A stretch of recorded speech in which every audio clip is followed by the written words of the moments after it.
So for this project, I picked up this piece at a church garage sale for 50 cents. I cleaned it up, painted it with 2 different colors of chalk paint, went to the computer, printed out some free clip art of a bird, put it on the darker part of the canvas, traced it out, and then I was ready to start. So next I got out my glass, and I got out a combination of stained glass and tumbled glass. And I used the amber stained glass for the body of the bird, and then I actually used my red tumbled glass for some other parts of the bird, the wings and the tail, because I did not have any red stained glass. I used a piece of jewelry to make up the eye of the bird, and I used a box while I was nipping the glass because the glass will fly, so it's in your best interest to wear safety glasses and to do it in the bottom of a deep box. So I'm just going to kind of show you this in slow motion. So this is a nipper tool, and I have 2 different nipper tools here, one with a blue handle that's newer and the old one, and they both do the same thing. The one with the blue handle is just a little easier to use on your hand. You don't have to use as much force to break the glass. If you have arthritis or any kind of hand issues, it's easier to use. So what I'm trying to do is cut the glass on a little bit of a curve, and instead of holding it straight up and down, I have it tilted a little bit to the right, and this is exactly the kind of glass I want. Now, when you're working with glass, it doesn't always cooperate, and sometimes it can, shatter into a bunch of different pieces, but you just move on and keep on going and continue to break. And that's what I'm looking for, is pieces like that with a little bit of a point on them and that are curved. And so this is how I cut the glass to make the bird. So here I just start assembling. To assemble it, I'm using something called liquid nails. And with liquid nails, you have to work in small areas at a time because, you do have enough work time, but after about 5 minutes, it's not as sticky. So here I go, and I have this in fast forward just to show you how I did it.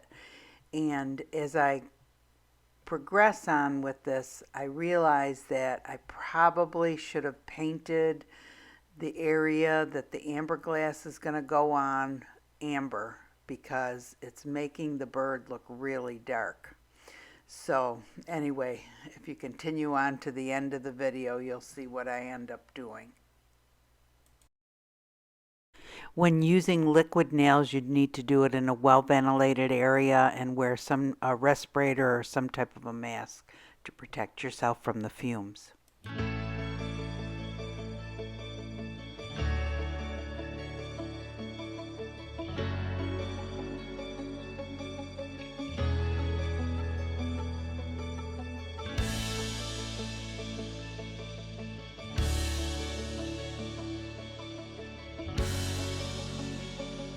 So next I get out a piece of stained glass and I cut a branch for the bird to sit on. Then after that I mess around with some black glass and I make some feet for the bird to sit on the branch with. And then I make a butterfly to put down at the bottom. So I'm looking at it and I'm thinking, well, there's some really dark areas on here, and I'm wondering, if I wait, 24, 48 hours, it'll dry and it'll look better, even though I'm not happy with how dark it is. I should have painted amber underneath. So anyway, it ended up sitting for 3 weeks and it never got any lighter. You could actually see the glue underneath it the whole time. So I ended up using the heat gun to soften the glue to remove all of the glass, or the majority of the glass, and then I repainted it amber. And I know it looks terrible because you can see where the glue was under it, but the glass is going to cover the whole thing up. And then the other crazy thing that happened was there was a couple of spots on it that I had to touch up, and I forgot I had used chalk paint. And I was looking around the room trying to figure out what paint I used. So I ended up repainting it, you know, in the spots, and it dried a totally different color. So I ended up having to repaint the whole thing too. So it was just like a comedy of errors. I also ended up picking up the red glass and filling that in with red paint. And now it's ready for resin. I decided to take all the pieces off to resin it except for the bird. When I use resin, I wear gloves, I wear a respirator, I open the window in the room. The resin I'm using for this project is called Clearcast 7000. It's a 1-to-1 ratio resin with no VOCs. When you first put it in the container together, it appears clear. As you start to mix it, it becomes cloudy. You're supposed to mix it for about 3 minutes, scraping the sides and scraping the bottom to assure thorough mixing.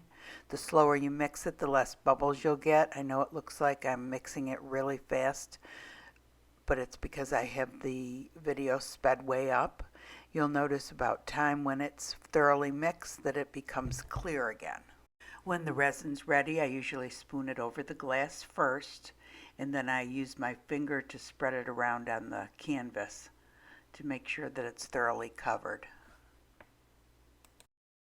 Next, I use the kitchen torch to get rid of the bubbles. When using any kind of a torch, you have to keep your hand moving. You can't hold it in one spot because it can cause a fire. Sometimes you have to go over it multiple times. Then I replace all the other pieces and go over the pieces of stained glass and tumbled glass with the resin again. I like the pieces to be shiny. And then it's done. We just have to wait. Hey everyone, I finished my bird, the bird that almost wasn't. Seriously, I was very discouraged and I almost tossed it. You know, it sat there for 3 weeks and I kept on looking at it and I thought, you know, this just isn't gonna work. But so the thing is, if you're using translucent glass and you're putting it on canvas and it's gonna be flat, you really have to have the canvas lighter than or the same color as the glass so that you can see it and it doesn't look too dark. So when I got this at the church garage sale, what I was thinking was, I've been wanting to have something to hang my aprons on in the craft room because I'm constantly getting stuff on my clothes, and I have the aprons, but they're just stuffed in a drawer back in the closet and I never think to put one on. So I thought if I made something out of this and hung it up, I would see the aprons as soon as I walk in and I would put one on. So that was the thought process behind that. So and the other thing I wanted to show you, I was garage selling last week, and believe it or not, I need nothing. But so I'm real picky about what I get, and it's got to be a good price and everything. But one of the gals that watches the channel, Carrie, her name is, has done some projects on cabinet doors. And I was asking her, oh, well, where do you get them from? And she got them from, I believe she said, Habitat for Humanity. But anyway, I had never thought of doing it on it. Oh, well, actually, I did one on a cabinet door, a couple Christmas ones. So anyway, it's not something I look for at garage sales. So I was at a garage sale last week, and I got this huge tote full of cabinet doors. And they must be like salesman samples or something, but I mean, the tote alone is worth, I paid $12.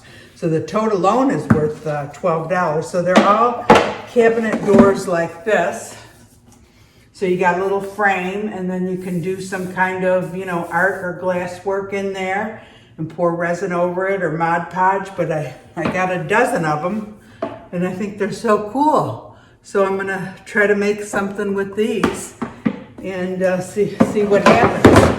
Yeah, I've got a whole bunch, and this little thing here comes off. They're just little stickers. So it was probably like a salesman. I think they need to be cleaned up. There's a pretty red one, maybe something for Christmas. So that was my big garage sale find this past week. I got a few other things, but this was the best deal. So anyway, I'm going to show you where it's hanging in the craft room. Have a great day, and thanks for watching.